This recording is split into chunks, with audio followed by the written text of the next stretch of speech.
Carrie helped with the first solo exhibition I had with Oceans North.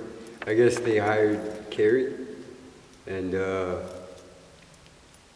yeah, she introduced me to this place, and she's the one who made all this happen. Really excited. It's a little bit different than the first exhibition. Oceans North commissioned me to do a bunch of pieces, 12 pieces. So they showed those at the exhibition. It was based on water and based on on what they're working on, protecting the water type of paintings. This exhibition is different. It's all my work, so totally different. This exhibition came about pretty fast. I had all this artwork from the pandemic, this 2-year period. I painting nonstop, so I stockpiled all my art. I still have it, a whole bunch of art. So this exhibition came up pretty fast, but I have a lot of art, so I basically just paint what I want, what I'm interested in. When I find areas I think I need work in, I do research, a lot of YouTube.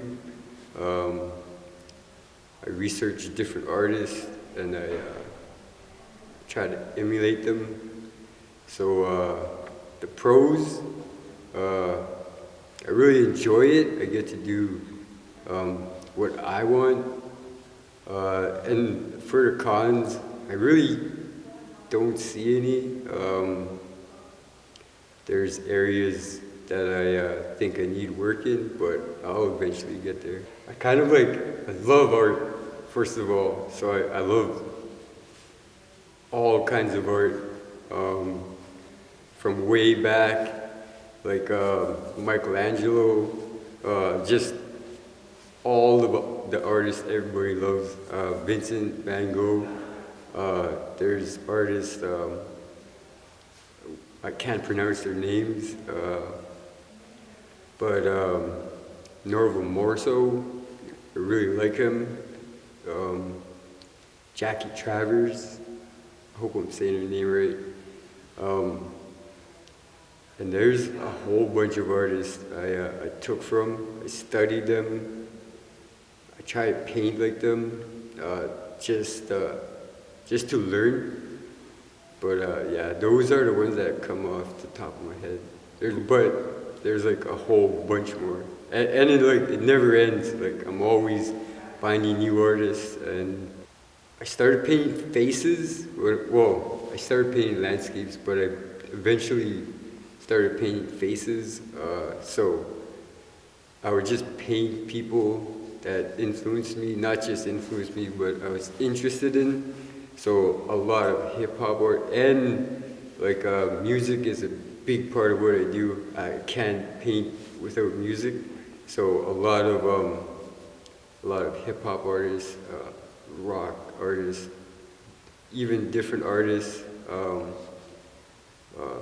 fighter, just basically all kinds of people, fighters, Bruce Lee, Muhammad Ali, people like that. I got really bored of painting, doing landscapes and portraits.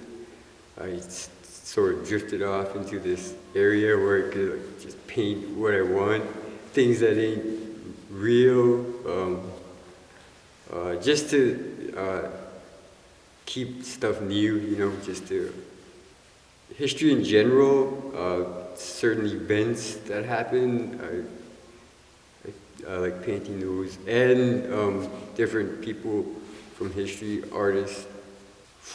I used to weld.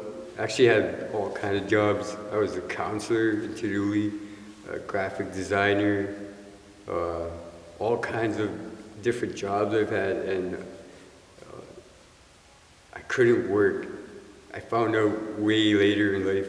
I got a divorce, and I kind of lost everything at one point, and I doodled all my life. Like that was always with me ever since I was a kid. But I never took it serious until I actually lost everything. Art was all I had at that point, and I just threw myself in, and it really did save me. I know people say that all the time, but it really did, because it felt like I had something to live for, something to look forward to, something to do every day. Kept my mind busy. It really did save me. First of all, Dooley Lake and Winnipeg are totally different places. Dooley Lake is isolated, reserved. You can only get in and out by plane. So you don't see things in Dooley you see in the city or any urban area. I'm not gonna say it's a bad place, but there's a lot of bad influences in Dooley. I love it there. I don't want to talk bad about it. I love the land. I love hunting, but the people there and the bad influences, drugs and alcohol is really bad there, and that of course leads to all kind of other bad things. But I couldn't live there. I had to move over here, and just having access to all the resources, different artists, meeting people. I couldn't live this artist life in Dooley. I could only do it in the urban area in like Winnipeg, so it's a huge difference. I think it's important to bring certain issues, bring it to the attention of everybody else, so everyone can see it, just so they understand. Even just knowing certain issues of what Indigenous people go through in the past, and why we are the way we are, just the pains and the struggles we've been through as a people. I want to have more art shows. That I like art shows, so I just want to have more art shows. As for everything else, it really doesn't interest me, competitions and this type of stuff. But yeah, I want my kids to see that goals are possible if you really put your mind to it and you work really hard. I want to leave something behind so that they can see.